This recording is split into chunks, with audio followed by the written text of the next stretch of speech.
السلام عليكم. لا تنسوا الاعجاب بالفيديو والاشتراك في القناة تشجيعا لنا لنستمر بنشر المزيد إن شاء الله.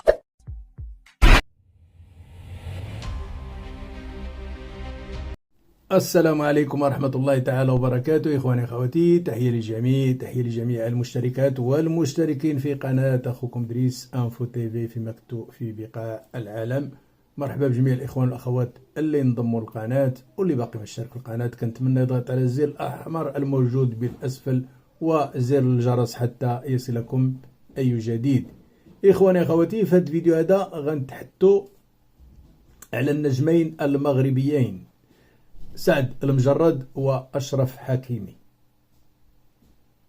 اليوم تقدم المغني المغربي الفنان سعد المجرد الذي حكم الأسبوع الماضي أمام محكمة الجنايات في باريس بتهمة الاغتصاب باستئناف للحكم الصادر في حقه بالسجن 6 سنوات حسب ما أعلن محامياه ومصدر قضائي اليوم الثلاثاء.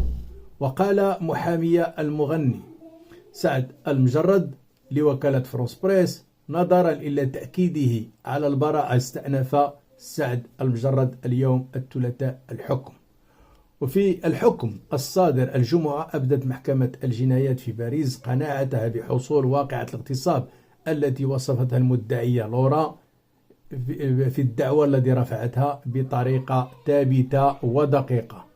وروت المدعية أمام المحكمة أن سعد المجرد الذي التقته في ملهى ليلي في أكتوبر 2016 ضربها واغتصبها في غرفة أحد الفنادق الفخمة في باريس.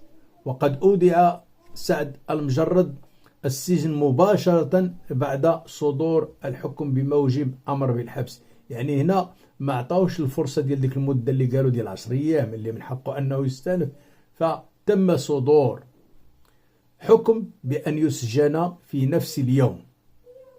وقال محامي سعد المجرد أن الأمر بالحبس الصادر في حقه لم يكن مبررا، يعني ما كان عنده حتى شي تبرير، ما دام أن سعد المجرد يلتزم باستمرار بشروط المراقبة القضائية التي كان خاضعا لها. فكان من المحكمة الانتظار لمدة ديال 10 أيام. إن كان هناك استئناف يعني سيستمر بدون سجنه، وإن لم يكن استئناف أنذاك سيؤدي العقوبة السجنية المحكوم بها.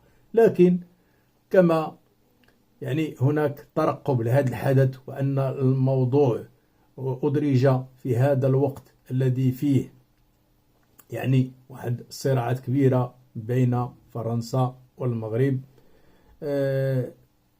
تبان لك المسألة ليست ببريئة. إذن اليوم سعد تقدم حكم الاستئناف وهو لا زال متشبتا ببراءته، كما أن عدد من الأصدقاء والمعجبين بسعد المجرد لم يصدقوا الموضوع ولا زالوا متشبتون ببراءة نجمهم سعد المجرد، وسينتظرون ماذا ستقول المحكمة في الاستئناف. أما فيما يتعلق بالنجم الدولي أشرف حكيمي، فأشرف حكيمي لم إلى حدود الساعة لم يقل هو شيئا إلا المحيط ديالو. أكد المحيط ديال أشرف حكيمي براءته من تهمة الاعتداء الجنسي التي وجهت له نهاية الأسبوع الماضي، مؤكدا أن اللاعب المغربي أشرف حكيمي يتعامل مع القضية بهدوء، وكما تنقولوا في المثل المغربي ما ديرش ما تخافش، يعني شاد واحد أريحية، عارف راسو أنه في هذه القضية ما داير والو. كنتمناو أن هذا الشيء فعلا يكون. وأفادت تقارير إعلامية إسبانيا أن أقارب أشرف حكيمي نفوا اعتداء اللاعب جنسيا على الشابة التي أبلغت الشرطة بتعرضها للاغتصاب السبت الماضي في منزل المغربي بباريس. هنا تنقول لك أنا الموضوع لا لقيناه وقارناه مع ديال سعد المجرد، فتبان لك إلى حد ما أن هناك مؤامرة معينة. وكانت الشابة البالغة من العمر 23 سنة قد أبلغت الشرطة بالواقعة المزعومة دون أن تقدم شكوى ضد حكيمي. هنا المسائل اللي ما كتبغيش تفهم، لا ندري، ربما القانون الفرنسي هكذا، كتجي شي وحده كدير شي خبيره كتعاود الحكايه ديالها وكتقول انا جيت عاودت لكم وغنمشي بلا ما نرفع الشكايه. هذه يعني كتبقى مساله ما عرفوش لا مود في فرنسا او هكذا يمشي. يمكن اي واحد يجي يعاود ويمشي في حاله بدون اخذ اي اجراءات، بدون وضع اي شكايه. هذا ما حدث مع هذه الشابه.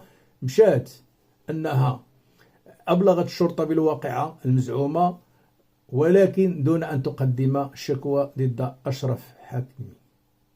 هذا، وكانت صحيفة لو باريزيان الفرنسية أول من تناولت الخبر، حيث أكدت أن مكتب المدعي العام قرر تولي القضية رغم رفض الفتاة رفع الشكوى. يعني الضحية لا تريد أن تصبح مشتكية، ومع ذلك المدعي العام قرر تولي القضية. أي قضية؟ لا ندري.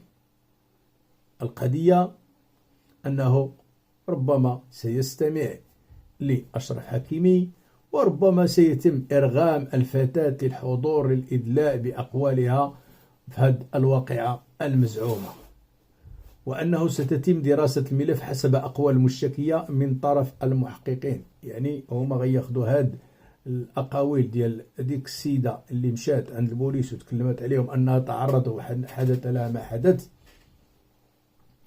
فغتاخدو هي محمل جد، رغم أن ما وضع على الشكاية لا والو. إذ كان هكا القانون الفرنسي لا ندري، ربما هو هكذا أي واحد يجي وناخدو هذا الموضوع بالجدية، وخصوصا أن المشتكى به هو بطبيعة الحال نجم مغربي، وهناك صراع الآن قائم بين المغرب وفرنسا.